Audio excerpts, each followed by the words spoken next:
When I was young, growing up, I was always attracted to screenwriting, cameras. My parents bought a camera when I was a kid, and I started playing with it and experimenting. And for me, it was just magic. You know, it was like, oh, wait a second, you can cut, you can edit things together. Oh, this is fun.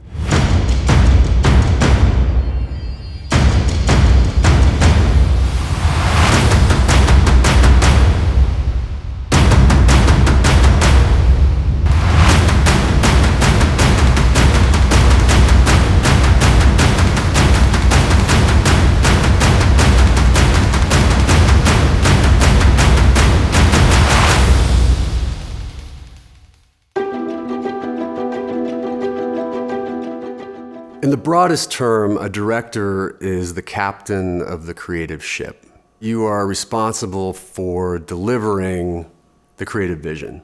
It's a position where you can pull together writing, acting, wardrobe, set design, architecture, music. There's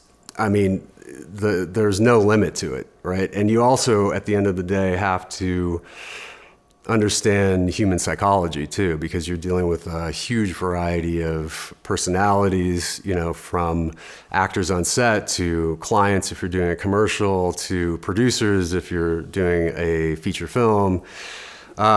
So really, when I'm on set, I'm just firing on so many cylinders, both creative, practical. You're juggling so many things, and it's like a military operation. Everyone has, and there's a reason for that, because everyone needs to have a very well-defined responsibility so that all the pieces come together when they need to come together for each shot. So, for example, if you have a shot coming up, it needs to be lit. The cinematographer needs to know where to put the camera. The wardrobe needs to know what the actor's wearing. The actor needs to know their lines and direction for the scene. The prop department needs to know whether they're holding a briefcase, et cetera, et cetera. So all these parts need to come together in a way that enables you to get the scene when you need to get it on time. So I would say the phases really are, there's a prep phase, which, you know, there are kind of subsections where you would be taking your material, whether it's a script or storyboards from a commercial or a music video. So you want to make sure that's as tight as possible. So there's a period of time where you're more like a writer, and you're really trying to get your material shaped into the condition it needs to be to move to the next phase, which would then be, okay, we love the creative, it's where it needs to be, it's as strong as it can be.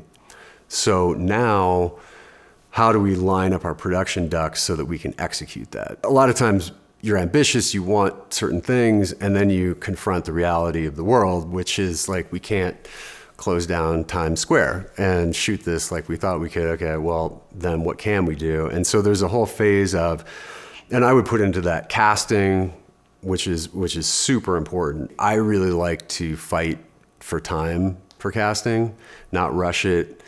I really like to see what the chemistry is between different actors. It's so important. And it's really true. Once you're on set, if you've cast it right, a lot of your work is done for you. And so that, I would say, for me at least, is a crucial step in that second phase. And then you're in production phase. And that really is, to go back to the military analogies, like that's when you're like head down, we're in the trenches, we're getting what we need. And I don't remember what director said it, but there was a great quote that was just like, if you get 50% of what you want, you're doing well. And it sounds depressing at first, but it's not. It's the reality of trying to get all that's in your head onto film. So you have your production phase, which is the really like just get in the trenches, get everything you possibly can, hopefully get all the performances and the visuals that you want. And then you're left in the edit room, which for me in a way is an interesting calm after the storm. And there's a saying that you write a film 3 times. You write it when you write the script, you write it when you shoot it, and you write it in the editing room. And it's so true. So in the edit room, you really have to let go of what you wanted and really see what you have. And I think that is a crucial skill for a director. I think it's really important to be able to kill your darlings, as they say. You wanted to get this sequence that maybe cost a lot of money, took a lot of time, and you get in the edit room and you look at it and it just doesn't work. You have to get rid of it. You have to find a different way. So I would say that final phase is probably a third of being a director, is really being able to see what you actually have and then craft the story, the best story out of what you have, to suit the material, because there's no going back. And there's actually a freedom in that, because a lot of times I would say more often than not, I've been on productions where in the edit, things have changed significantly enough that people freaked out, but it actually wound up being stronger because it makes you make creative choices that you didn't even know were possibilities. And that's kind of magic. One of the great things about directing is that every day is different.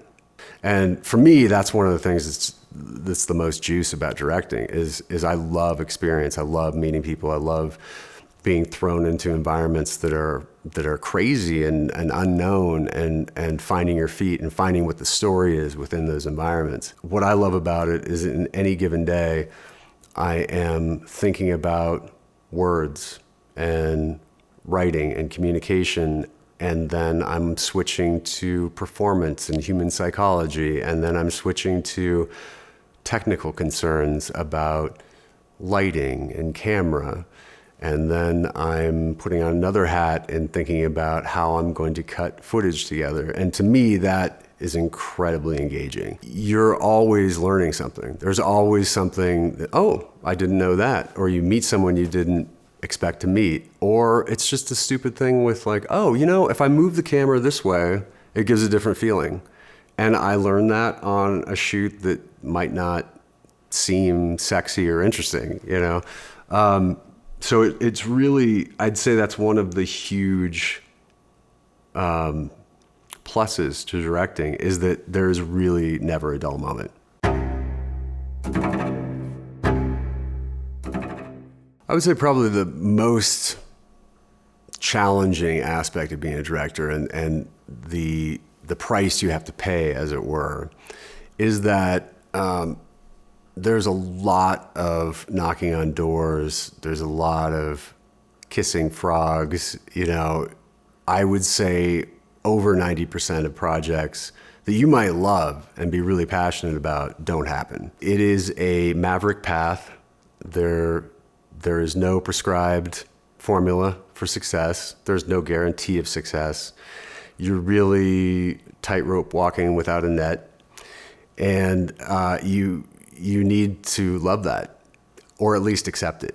You can't be afraid of a lot of no's, and you can't be afraid of rejection, and you have to be willing to just keep getting up to bat, because there's a lot of strikeouts. I mean, there really are. It's just the reality of it.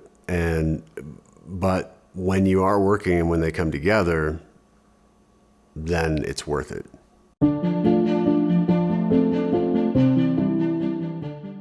So the interesting thing about being a director is that there's really no one path to having a career. I mean, there are so many different paths you can take. And it's a freedom, but it's also a little scary, because there's no, if I just do this, I intern here, I will work at Z. It just doesn't work that way. And so there are a million different ways you can get into it. You can go to film school like I did. I happen to think that's a great route to take as a director. I know there are people who feel differently. They feel like it's a waste of money. But the beauty of a film school is that you have 3 years to find who you are as a director risk-free. You have a chance to experiment and fail with impunity, which is super important. And so I think that's a huge benefit. It's expensive, yes, and I've heard the argument, well, just take that money and go shoot a film, and that might work. Certainly has for certain people, but no matter which direction you go, you're going to have to fail. You're going to have to go through those. You're going to have to jump through those hoops. You're going to have to do the work, and find your voice as a director and make all the mistakes. I mean, there's no way around it. And then, so in terms of finding your path to a career, it can really take so many different forms. For me, I wound up working as a cinematographer for a number of years before really directing. So I was on set, I was meeting people, and I was kind of observing as much as I could the directors I was working for. You know, the best thing you could do is to try to get on as many film sets as possible and just try to observe and see what people are doing. You know, even if you're working constantly, you're only going to see what a handful of directors are doing, but at least you'll get an idea. I personally, there's expression who, not how, in terms of getting ahead or learning your craft. I think that is so important in film. I mean, I think the more you can be around people who are doing what you want to do, the more you can watch other people doing it, the more you can make connections who are, everyone's rising up together. The more you can do that, the better. Simultaneously, I would create. I mean, if you want to be a director, do everything you can to direct. Scrape together some money, get some friends together and start doing short films, write, apprentice, volunteer on shoots, and the people you meet, hey, let's go do a short this weekend, or I know this cool band, let's do a free music video for them and experiment. So I think the name of the game is always be creating, whether it's through a program, whether it's in film school, whether it's with friends, just keep doing it, because that's the only way you're going to get better, and it's the only way that you're going to get out into the world and get discovered. Like most things, I think the best way in is a simple way, which is to do. And so I think it's start small and start analyzing the films that you love, the TV you love, the videos you love. Just start identifying what is it about those that you respond to, the craft. Build from there. Start shooting a few things. Start figuring out whether this is actually something that you like. Start volunteering on some shoots. Start volunteering on, you can volunteer for independent films, unpaid interns, and just start getting coffee and being around it and seeing what it's like. And the interesting thing about the film business is that I think it quickly self-selects whether you're suited. I think you'll quickly determine whether, oh, hey, I thought this would be good, it's not so much, or man, this is incredible, it's better than I even thought. So I would start there. If you have a passion for directing, for film, for filmmaking, for storytelling, I would say 100% go for it. Throw yourself into it any way you possibly can. Do it, start it, see what happens, experience, shoot films, watch films, talk to people, meet to people who want to do it as well, and see what happens. Be unattached to outcome and throw yourself into it 100%.